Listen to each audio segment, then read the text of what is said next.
Greetings and peace be unto you. This is the Inspiration Show, episode 50, entitled Processing for CBPO or BPA.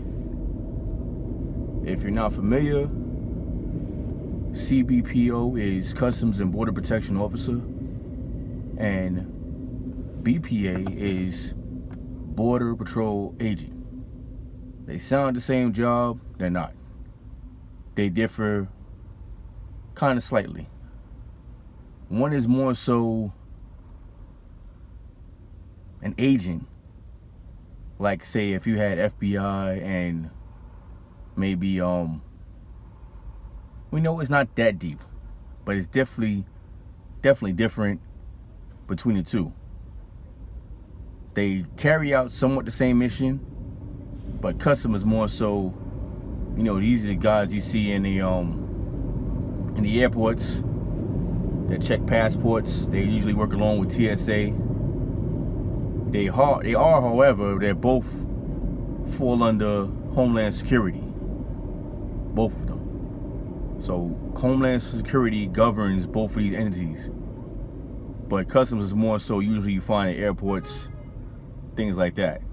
Border Patrol is more so, you know, they control the border, things like that.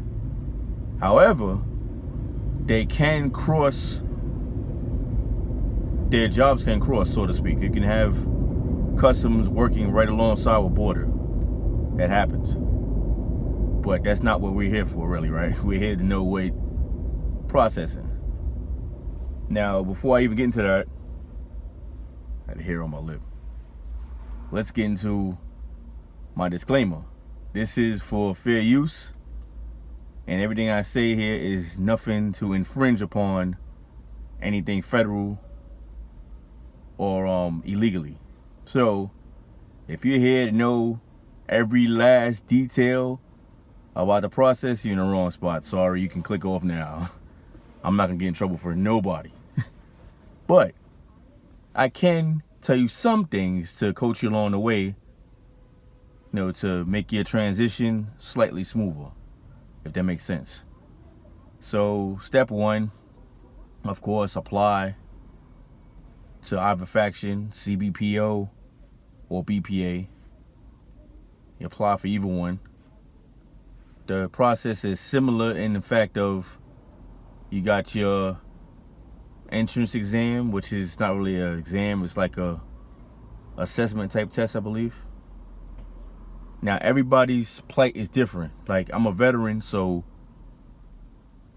I mean I have went the same route as the usual route, but I'm speaking more so on the route of if you're a regular person, never done none of this law enforcement type stuff before, and you're just trying to get in. So you have your assessment test. After assessment test, no particular order, because they can go out of order in order however they do it. I'm just giving you all the stuff you're gonna encounter. You have your assessment, you have your medical, which is you go to see a doctor, their federal doctor. If you have no real issues as far as physical limitations or anything medical, as far as like you're not gonna be waking up in the middle of the night throwing up, nothing crazy like that, then your medical history should be pretty golden. As long as your medical history is good, you shouldn't have too much paperwork to do afterwards. So keep yourself healthy. Hopefully you're already healthy looking at this. There is a physical agility test, I believe, for the CBPO, not for the BPA. BPA has one as well, but I think theirs is taken when you actually get in the academy, if I'm not mistaken. You can look it up. But they have some sort of test as well. But CBPO has a agility test, just like police have the test or whatever like that. The test consists of about 3 parts, somewhere like that. Don't quote me on that one either. I don't want to say the wrong thing. I know what the parts are, but I don't want to say exactly because I don't want to get the wrong information. So you can look that information up. It's public information. It's not hard to find. I'm just pretty much enlightening you on what's going to happen. So you have that. You have polygraph. You have your background check. I mean, pending you're not a felon or a career criminal, you shouldn't have any issues with that. At some point, you're going to take a drug test. I don't know when that happens. I've never used drugs before, so I could care less. But if you're a person that might just puffed a little bit of weed, or I hope that's where it peaked at, then you may want to clean your act up. But if you're a person that's never done any of that stuff, you shouldn't have to worry about drug tests. But it's going to come at some point. You're going to get a drug test. I mean, this is a federal job. They're not going to play around like that. And if you feel like at this point, when you're applying for a federal job, you still got to puff weed, you're already barking up the wrong tree. Go be a head cook at McDonald's. And I'm being nasty. Yes, I am. Whatever. You ain't ready for that. You ain't ready for no real career if you want to be sitting around smoking weed and put that on the line against you getting a real job. Anyways, there's a thing called a structured interview, which I can tell you nothing about. Only thing I can tell you is that it's unlike a regular job interview. So don't go in there expecting that you're gonna tell them some some harebrained answer, like something like I'm gonna put the needs of others before my own. No, say some hotshot answer. Your answers to the questions will pertain to what they ask you, which can be anything. It can be any sort of question they could ask you. As far as I have no idea what to tell you they're gonna ask you, and I can't tell you if I knew, so can't talk about that. But you will have a structured interview. Don't be nervous. It's gonna flow. It's either you know or you don't know. It's one of those types of things. It's gonna flow. So don't go in there and be scared, nervous. I actually was nervous on my mind because I never actually had that type of interview before. I had an interview before with I did the VA police, but it was still different from this actual interview. It was a little slightly different. But that one I wasn't exactly nervous because I expected to be like a regular interview. And it was still not really a regular interview, but not as intense as this. Border Patrol, Customs, some serious stuff. So just be on point, be prepared, but don't be scared, don't be nervous. Just you'll get through it. Trust me.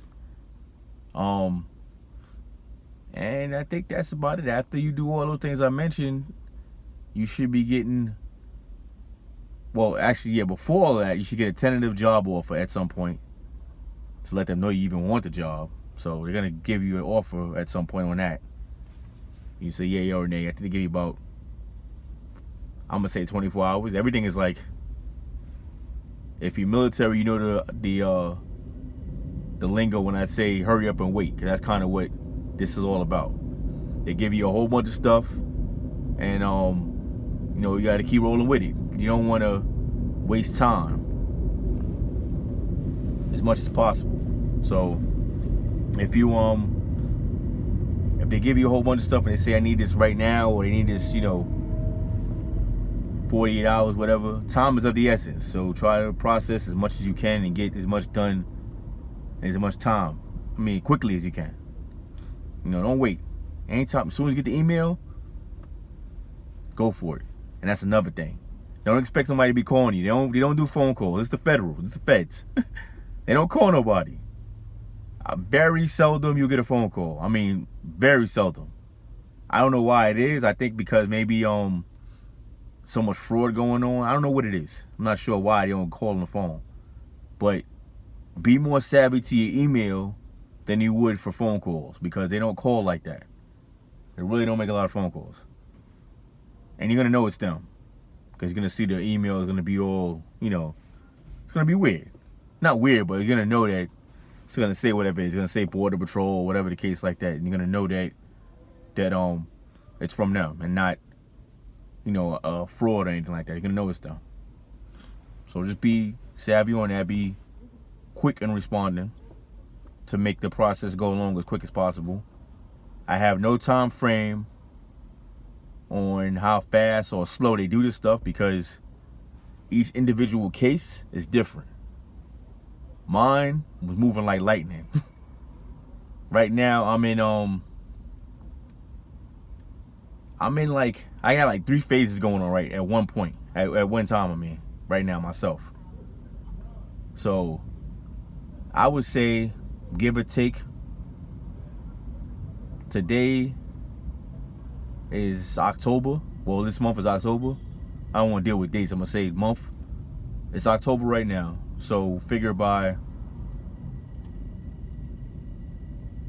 maybe 6 months from now, everything might be completed. I'm just guessing.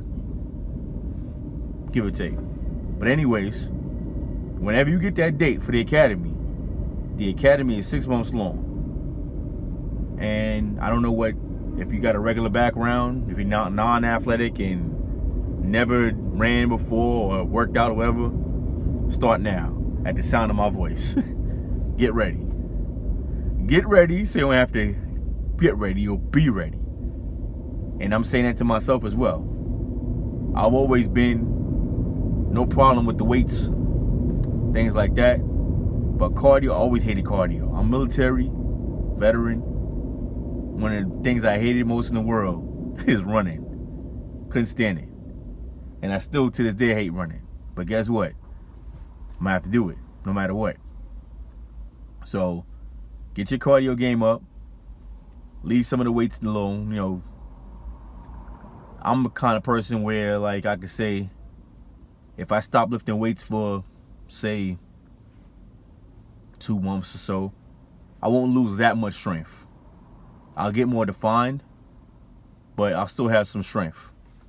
And actually, I'm not going to stop altogether, but I'm going to switch to a more calisthenic route. I'm going to do more calisthenics and incorporate cardio and to a point where I'm doing more cardio than anything else.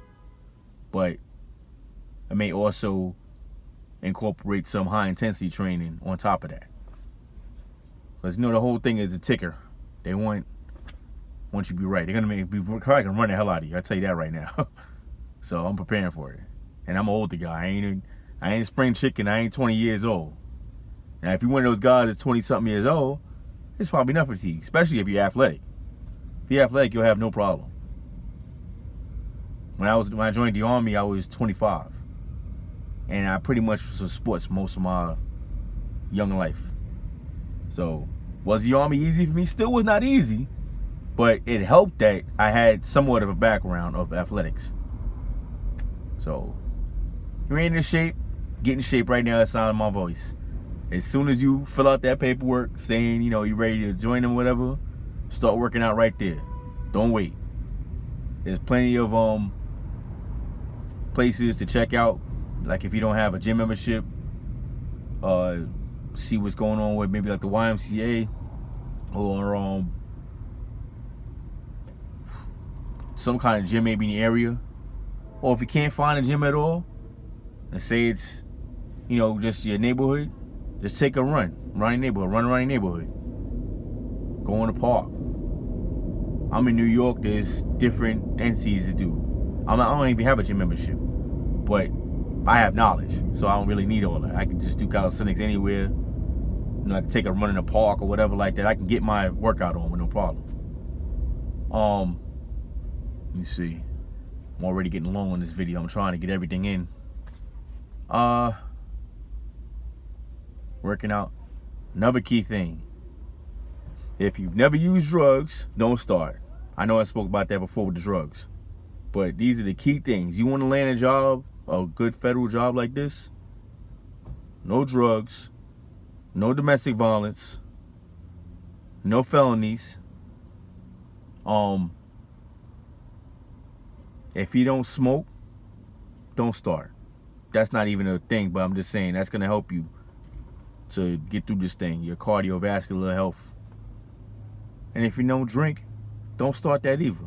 I mean, people are going to do what they do. But if you want the smoothest transition, all that stuff I mentioned right there, have that in order. Another thing, your credit.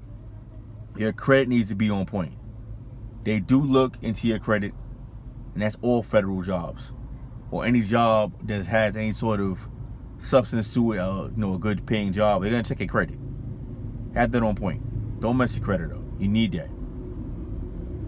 You got all that stuff I mentioned in order, you should be good to go. You should have a good, smooth transition, no problem.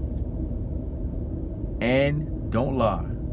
If you've, if you stepped on your tail on your on your way about life, just say so. Don't hide. So I think that's about it. I gave you as much tips as I give you. You got any questions? I will try my best to answer that. But keep in mind, I'm not gonna tell you anything that's gonna get me in trouble. Because for two reasons. One, I'm actually still processing, and two, I'm not going against any federal laws or anything like that for anybody. So I'm gonna stay in my lane, but I will try to assist you and help you as much as I can. Don't forget to like, comment, subscribe, share, and also my duty shows quite frequently. I'm gonna slow down at some point once I get an academy date or something like that. But I'll still try to do as much as I can to keep you in the loop as much as I can. But this is not my normal. I don't only target Border Patrol and customs processing. I wide variety of whatever to help people. So I'm just giving you a little helping hand right here with this. So thank you for your time.